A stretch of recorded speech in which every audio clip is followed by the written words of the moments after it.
Makanya lakon sufi yang utama diantaranya adalah ada seorang sufi yang menurut saya dia seorang pejalan suluk di Jakarta. Itu kalau dia dipuji barangnya dia kasih. Misalnya jamnya bagus dia kasih tuh. Karena sedekah yang paling utama kan barang yang dicintai oleh kita. Kata Al-Quran, sedekah yang paling utama barang yang dicintai. Jadi dia kalau dipuji begitu. Saya pernah ke Madura ceramah, kemudian orang Madura itu melakoni itu. Saya gak tahu kan. Terus saya ngomong, ada ayamnya lewat, saya aja enggak. Bagus ayam enggak? Wah, dia sembelih, dia kasih ke kita. Kita makan ayam. Wah, ayam dari mana kak? Yang tadi yang dipuji Habib kan. Wah, langsung saya kan. Besoknya langsung saya embi kak.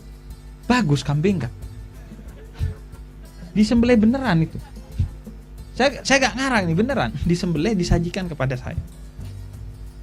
Nah, terus saya mau tahu ini makom kesufiannya sampai mana.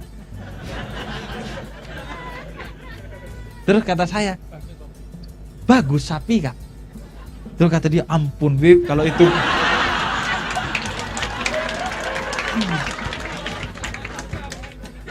ampun Bib, kalau itu buat haji soalnya Bib. Serius.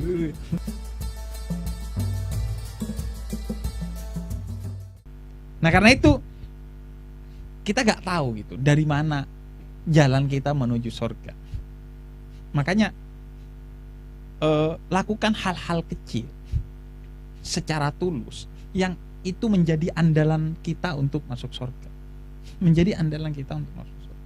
Karena gini, terlalu banyak kisah-kisah tentang amal-amal kecil yang memasukkan orang ke surga. Misalnya ya, ada kisah dari para sufi di Hadramut sana. Ada amalan dari Imam Abdullah bin Alwi Al-Haddad.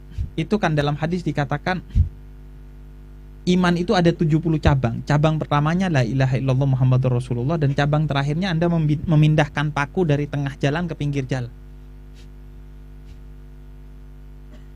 Maka kata Imam Haddad, agar Anda mendapatkan 70 ranting keimanan itu, kalau ada paku di tengah jalan, pindahkan ke pinggir sambil mengucap la ilaha illallah Muhammadur Rasulullah. Maka itu habis semua tuh, 70 kena tuh. Iya. Nah itu amalan ahli surga. Mindahin gitu. Nah, kisah lain itu ada riwayat dari Nabi Allah Daud. Nabi Daud ini pernah bersama Nabi Sulaiman ke pasar, kemudian sebelum ke pasar itu berdoa, ya Allah tunjukkan saya ahli surga. Kemudian kata Allah di pasar, kamu lihat tukang kayu, itu ahli surga. Akhirnya didatangi tukang kayu itu. Boleh nggak saya main ke rumah Anda? Oh boleh. Nabi Allah Daud dan Nabi Sulaiman, boleh silahkan. Nyampe rumahnya dikasih potongan roti. Satu Nabi Sulaiman, Nabi Daud satu, kemudian si tukang kayu ini satu. Kemudian ketika dia mau memakan roti itu, dia berdoa dulu dengan doa yang sangat panjang. Dia katakan, ya Allah, roti ini bisa sampai ke depan saya karena banyaknya makhlukmu yang membantu. Ada gandum yang ditanam, ada cacing yang memberikan enzim-enzim tertentu, ada tanah, ada matahari, ada air, ada segala. Maka karuniakan kebaikan ini untuk semua yang berkontribusi sampai sampainya gandum ke tempat saya.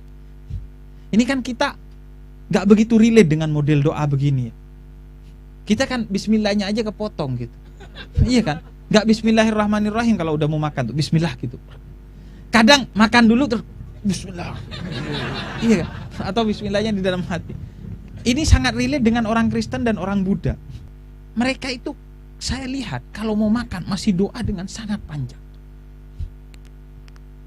Kemudian ada teman saya Biksu Dira itu kalau doa itu bisa sampai 5-10 menit doa makannya.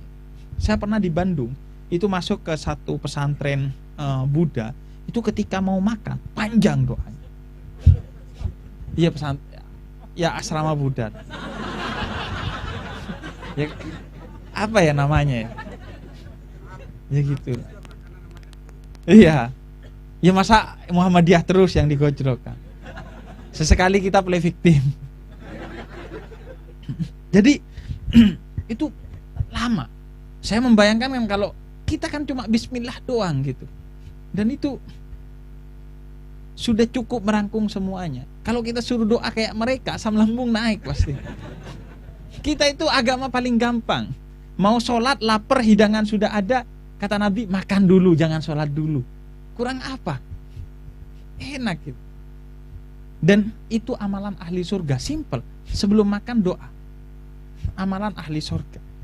Karena itu, mari kita kreatif dalam melakukan sesuatu sekecil apapun yang bisa secara ikhlas kita persembahkan kepada Allah sebagai bentuk seni kita dalam merayu Allah. Seni merayu Tuhan itu. Udahlah, apa hal kecil aja Anda cari. Apa hal kecil yang bisa Anda persembahkan? Khususnya kalau Anda mengacu kepada surat Ali Imran, itu sesuatu yang hendak bikin Anda marah, Anda sodakoi. Anda mau marah kepada sesuatu, justru Anda sedekain sesuatu itu. Itu. Makanya ada kisah dari seorang sufi yang sedang sholat, kemudian ada maling yang dikejar massa, kemudian dia lompat ke jendelanya rumah sufi ini. Kemudian ngumpet di bawah ranjangnya sufi ini. Dia deg-degan, masuk ke rumahnya orang alim ternyata, kata dia. Apes ini. Nggak kena polisi tapi masuk neraka kan, mending saya masuk penjara daripada masuk neraka. Ternyata ketika selesai sholat sufi ini, kemudian ada yang salam, assalamualaikum, dia pergi ke depan. Kemudian ada sufi lain yang menyampaikan bahwa ada seorang sufi yang meninggal hari itu dan harus ada penggantinya. Kemudian kata dia yang punya rumah, ada sudah penggantinya. Ya sudah, kita ke rumahnya. Lo gak usah, ada di sini orangnya. Di mana? Itu di bawah kasur. Maling itu. Dan akhirnya dia akan merasa nervous ya. Kok saya maling kok dihargai sebagai sufi gitu. Ya sudahlah, saya cosplay jadi sufi aja lah.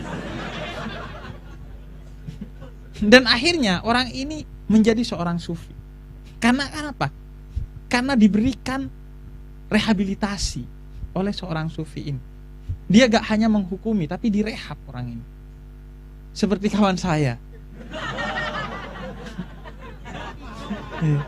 Jadi itu memandang orang itu selalu melihat bahwa gimana pun mereka itu adalah hambanya Gusti Allah. Apapun yang terjadi, mereka itu hambanya Gusti Allah. Itu saya rasa yang menjadi seni merayu Tuhan. Dan pada akhirnya karena ini sudah mau memasuki kurban, yang terpenting itu seni merayu Tuhan itu mengajarkan bahwa utamanya itu bukan pada hanya ritualnya, tapi utamanya itu adalah makna. Anda dalam melakukan ritual jangan berhenti pada identitas, tapi mari masuk ke relung makna. Tentang kurban, apa sih makna kurban itu? Simpelnya kan salah satu maknanya, saya membayangkan kalau Anda nabung buat beli beat atau Scoopy dan Anda gak nabung untuk beli sapi atau sekedar kambing, itu kan Gusti Allah tersinggung ya. Kan Gusti Allah, gimana? Kok Anda nih duniawi sekali gitu. Iya kan? Giliran beli beat sumbangan gitu. Giliran kurban Anda merasa miskin, gak punya apa-apa gitu kan. Dan Gusti Allah itu tahu kan bahwa Anda, ini bohong ini. Kan takutnya kalau Anda diboikot rezekinya gimana. Jadi sebenarnya itu teknik. Teknik untuk menjadi tetap kaya itu adalah memberi. Sehingga banyak orang yang bergantung kepada kita. Sehingga oleh Allah Anda dikasih rezeki terus. Karena terlalu banyak orang yang bergantung kepada Anda. Sehingga Allah melalui Anda menurunkan rezekinya kepada orang-orang itu. Nah itu tekniknya. Nah kalau belajar ke orang Madura begitu cara mencari rezeki yang halalan, thayyiban dan mubarakan itu. Nah begitu Anda sudah dipercaya untuk kemudian mengelola rezeki banyak orang, nah saat itulah Anda berhenti sedekah. Jadi Anda crazy rich tuh. Tapi kan itu, Anda mengeluarkan itu sebagai bentuk apa? Ngetrik. Karena saya itu pernah sama teman-teman saya Madura swasta karena Jawa Timur. Saya itu semuanya swasta. Habibnya ya swasta, Maduranya ya swasta. Ya kan Habib kalau yang negeri itu bersorban, berjubah, kalau bercelana gini swasta. Nah, saya pernah itu ada satu orang minta-minta. Itu datang minta dan kita kasih 2.000 gak mau. Dia minta 20.000. Terus kata teman saya ke satu teman yang lain nih, kasih kata dia. Karena itu waktunya jam menjelang subuh. Kasih aja kata dia. Kenapa? Karena takut hidir. Iya kan, keyakinan kita itu jangan-jangan itu Nabi hidir. Dia maksa minta 20.000, kasih aja. Jangan-jangan hidir. Karena kan gak terlalu gambling ya. 20.000 kalau ternyata hidir beneran kan lumayan tuh. Iya. Kalau ternyata bukan Nabi Hidir, ya gak apa-apa rugi 20.000. Tapi berhubung dia cuma punya 20.000, terus kata dia gak mungkin Hidir. Kenapa? Hidir gak kira neken. Hidir gak kira maksa. Hidir itu nyari yang ikhlas. Jadi kalau minta gak dikasih ya udah, kesempatan Anda hilang. Jackpot, Nabi Hidir itu kan jackpot bagi kita ya. Jadi mau nggak? Enggak, ya sudah pergi. Gak kira neken, ayo 20.000 gitu. Nah, pada akhirnya kurban itu mengajarkan kepada kita untuk ayo belajar kepada orang-orang seperti Buya Syafi'i. Karena bagi saya ini problem utama. Kurban ini adalah solusi utama bagi problem utama kita, yaitu kesederhanaan. Anak muda sekarang itu fleksing. Dia membanggakan motornya, mobilnya, uangnya, kriptonya, NFT-nya, pokoknya kebodohannya semua. Iya, dia banggakan. Pokoknya semuanya dia banggakan kan, di media sosial tuh gitu kan. Orang yang dipertontonkan flexing itu gak mesti harta loh. Kebodohan bisa Anda flexingin. Iya kan? Orang yang kayak nuduh saya yang enggak itu kan sebenarnya flexing kebodohan aja itu. Mempertontonkan bahwa dia bodoh aja itu. Nah, karena itu pelajaran utama dari Buya itu, Buya Syafi'i Ma'arif, itu adalah bagaimana beliau itu bisa sangat sederhana. Saya tadi diceritain, celananya itu yang paling sering dipakai di dusunnya ya, bukan ketika keluar ya. Itu adalah celana yang sobek. Tentu bukan karena jin disobek, karena sobek beneran, celana kain. Dan itu dijahit sendiri oleh Buya dan dipakai terus kalau di daerah rumahnya. Jadi itu mempertontonkan kesederhanaan yang ingin kita ambil dari pelajaran kurban, bahwa mari hiduplah sederhana. Jangan sampai hal-hal yang sifatnya duniawi itu membuat kita ke-trigger untuk semakin menjauh dari surganya Allah. Karena al-mal wal banun zinatul hayatid dunya. Harta, anak, istri, suami, semua itu kan sebenarnya bisa menjadi tipuan bagi kita. Karena itu jangan kita kemudian menambatkan diri kita kepada hal-hal yang seperti itu. Makanya Nabi Ibrahim kan nunggu anak sangat panjang kemudian sembelih. Suruh sembelih. Agar tidak ada kecintaan yang berlebihan kepada hal-hal yang sifatnya selain Allah. Karena Gusti Allah itu tersinggung kalau Anda bisa melebihkan selain Allah dibanding Allah itu sendiri. Makanya Nabi Ibrahim suruh sembelih agar tidak ada ikatan cinta yang berlebih kepada Nabi Ismail. Nah itu setiap Anda kan punya ya Ismail ya. Nah nanti mungkin pas sesi tanya jawab ada beberapa orang yang cerita tentang apa Ismail Anda. Apakah kekasih yang Anda pacarin baru 1 bulan itu? Apa pacar Anda yang sudah 7 tahun? Atau apalah Ismail kita? Nah itu yang harus kita tinggalkan. Tinggalkan bukan dalam pengertian Anda kemudian WA pacar Anda gitu. Sayang, kita putus aja. Kenapa? Karena kamu Ismail. Enggak sayang, saya Santi. Lah enggak, kamu Ismail. Kata siapa? Kata Habib Hussein. Jadi coba cari apa Ismail kita, kemudian coba mulai menjaga jarak. Itu yang saya maksud tadi. Apa yang Anda cintai itu justru Anda injak-injak. Makanya lakon sufi yang utama diantaranya adalah ada seorang sufi yang menurut saya dia seorang pejalan suluk di Jakarta. Itu kalau dia dipuji barangnya dia kasih. Misalnya jamnya bagus, dia kasih tuh. Karena sedekah yang paling utama kan barang yang dicintai oleh kita. Kata Al-Quran, sedekah yang paling utama barang yang dicintai. Jadi dia kalau dipuji begitu. Saya pernah ke Madura ceramah, kemudian orang Madura itu melakoni itu. Saya gak tahu kan. Terus saya ngomong, ada ayamnya lewat, saya aja enggak. Bagus ayam enggak? Wah, dia sembelih, dia kasih ke kita. Kita makan ayam. Wah, ayam dari mana kak? Yang tadi yang dipuji Habib kan. Wah, langsung saya kan. Besoknya langsung saya, sayang embi kak. Bagus kambing kak. Disembelih beneran itu. Saya gak ngarang nih, beneran. Disembelih, disajikan kepada saya. Nah, terus saya mau tahu ini makom kesufiannya sampai mana. Terus kata saya, bagus sapi kak. Terus kata dia, ampun Bib, kalau itu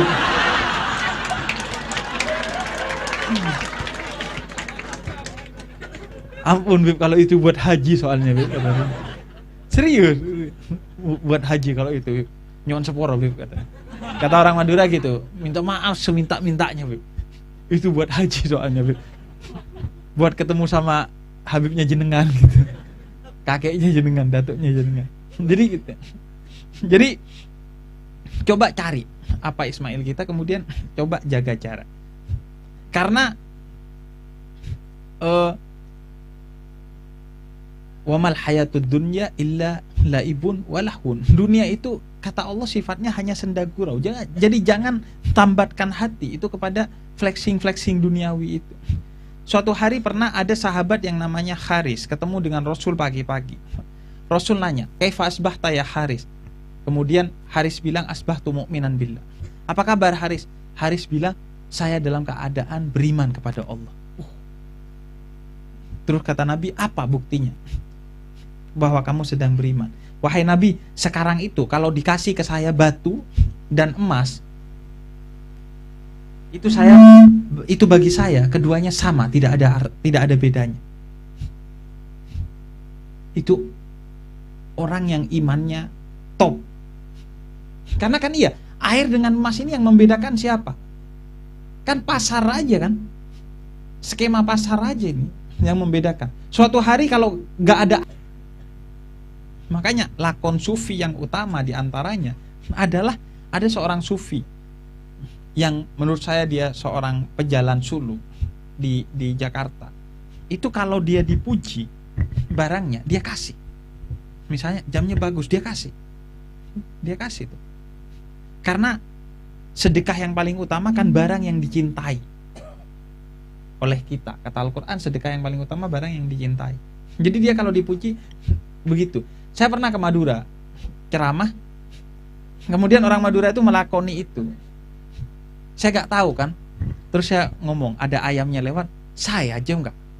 Bagus ayam enggak? Wah, dia sembelih, dia kasih ke kita. Kita makan ayam. Wah, ayam dari mana kak? Yang tadi yang dipuji Habib kan. Wah, langsung saya kan. Besoknya langsung saya, sayang embi kak. Bagus kambing kak. Disembelih beneran itu. Saya gak ngarang nih, beneran. Disembelih, disajikan kepada saya. Nah, terus saya mau tahu ini makom kesufiannya sampai mana. Terus kata saya, bagus sapi kak. Terus kata dia, ampun Bib, kalau itu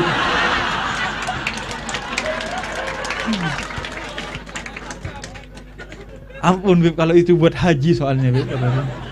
Serius, buat haji kalau itu Bib. Nyon seporo Bib katanya. Kata orang Madura gitu, minta maaf seminta-mintanya, Beb. Itu buat haji soalnya, Beb. Buat ketemu sama Habibnya jenengan gitu. Kakeknya jenengan, datuknya jenengan. Jadi gitu. Jadi sehingga dia tidak tertipu oleh dunia. Anda tertipu kan karena gak tahu aja triknya. Sehingga sulap-sulap itu masih menipu kita. Wah, hebat. Padahal kalau udah sampai pada makom tertentu, ya gak ada bedanya. Ah, itu tipuan aja. Ada orang beli mobil gitu, itu tipuan aja gitu. Orang beli apartemen, itu tipuan aja. Jadi Anda stabil tuh secara emosi. Apalagi secara iman. Karena gitu, karena ngelihat udah itu senda gurau. Makanya Kanjeng Nabi itu penting dimaulidin. Khususnya buat Uda Alfi. Itu penting Kanjeng Nabi itu dimaulidin. Karena Kanjeng Nabi itu memang gak minta dimaulidin. Karena ya sudah gimana ya, seharusnya ngerti lah kepada Kanjeng Nabi. Karena beratnya tugas Kanjeng Nabi. Bayang, Kanjeng Nabi itu pernah mi'raj, ketemu dengan Allah dengan jarak terdekat, wa qaba qausaini aw adna. Kemudian balik lagi ke muka bumi ini. Jadi semua trik dunia itu dibuka hijabnya oleh Gusti Allah. Nabi itu tahu semua. Kepada siapa yang munafik, siapa yang nanti akan menghancurkan agama ini, siapa yang cuma pencitraan, Nabi itu tahu. Tapi Nabi tetap senyum kepada semua orang. Nabi itu bilang, jangan menyakiti siapa yang bersujud kepada Ka'bah. Jangan pernah sakiti. Padahal Nabi tahu, oh ini bajingan, ini munafik, ini Nabi tahu. Tapi Nabi tetap senyum kepada mereka. Betapa beratnya. Karena semua hijab tentang tipuan dunia itu udah dibuka ke matanya Kanjeng Nabi. Tapi Kanjeng Nabi tetap seolah-olah gak tahu. Bayangin kalau Anda gitu, tiba-tiba tahu orang ini, misalnya ada satu teman yang bangsat datang ke Anda gitu, terus Anda tahu, bisa Anda kemudian cosplay seolah-olah orang ini baik gitu. Langsung di-spill. Langsung. Munafik. Iya kan? Langsung Anda blokir. Jadi itulah ini apa yang mungkin bisa kita ambil pada malam hari ini. Kurang lebihnya mohon maaf, dan karena sudah terlalu banyak gojlokin Uda Alfi, maka saya tutup dengan sebaik-baiknya penutup. Fastabiqul khairat. Assalamualaikum warahmatullahi wabarakatuh. Waalaikumsalam warahmatullahi wabarakatuh.